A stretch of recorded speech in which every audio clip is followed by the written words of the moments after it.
नमस्ते सबैलाई। मैले यो छोटो भिडियोमा देखाउन खोजेको चाहिँ माथिल्लो डोल्पा र विशेष गरेर चाहिँ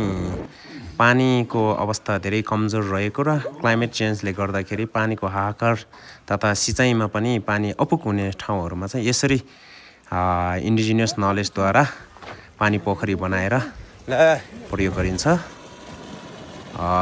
यो सिँचाइको लागि पनि र दैनिक उपभोग्य प्रयोजनको लागि पनि उपभोग गर्न सकिन्छ र माथिल्लो डोल्पाका अधिकांश ठाउँहरूमा चाहिँ पानीको अवस्था धेरै कमजोर नै हुन्छ, किनभने धेरैजसो जनसमुदायहरूले उच्च हिमाली भेगका जनसमुदायहरूले हिउँ पानी र त्यसै गरेर वर्षाको पानीमै भर परेर नै सिजनल खेतीपाती गर्छन् भने त्यसै गरेर चाहिँ मूल तथा स्प्रिङहरूको पानी चाहिँ जम्मा गरेर खेतमा लाने चलन छ। यो एउटा पोखरी हो। सेफोक्सुम्दो गाउँपालिका सालदाङ केन्द्रको छेउमै रहेको एउटा पोखरीमा यसरी गाउँले किसानहरूले पानी जम्मा रातभरि पानी जम्मा गरेर बिहान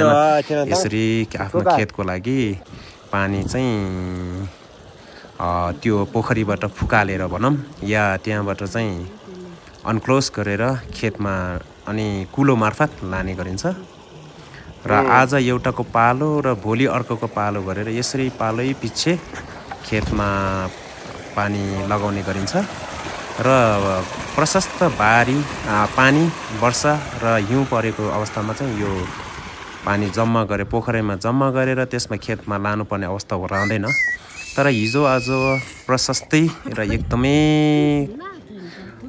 क्लाइमेटले सङ्कटग्रस्त निम्ताएको अवस्थामा चाहिँ यो अनिवार्य छ।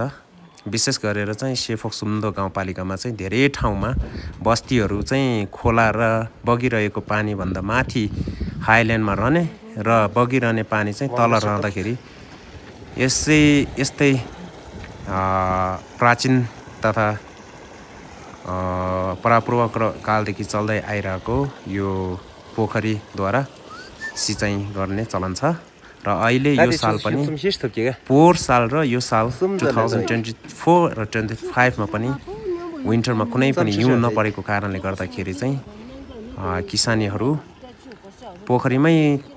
पानी जम्मा गरेर आफ्नो खेततर्फ लानुपर्ने अवस्था सिर्जना भएको छ। यो एउटा क्लाइमेट चेन्ज जलवायु परिवर्तन एउटा नयाँ च्याप्टर त होइन, तर पनि यसले वर्षेनी कुनै न कुनै ठुलो क्षति,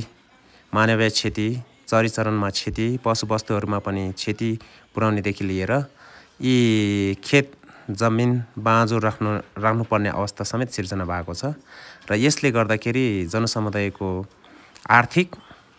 र परम्परागतदेखि नै चल्दै आएको आफ्नो एउटा आय स्रोतको रूपमा सिजनल फार्मिङ हुन्छ।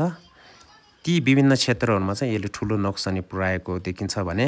त्यसै गरेर चाहिँ पशुवस्तु पालन पनि एउटा उच्च हिमाली भेगका जनसमुदायको एउटा मेन आय स्रोत रहेकै कारणले गर्दाखेरि समयमा पानी र समयमै हिउँ नपरेको अवस्था रहँदा खर्कहरूमा समेत घाँस नहुने र त्यसै गरेर चाहिँ एउटा त उच्च हिमाली भेगहरूमा चाहिँ घाँस र खर्कको अवस्था धेरै कम छ, धेरै मात्रा कम छ र त्यही माथि पनि भइरहेको समेत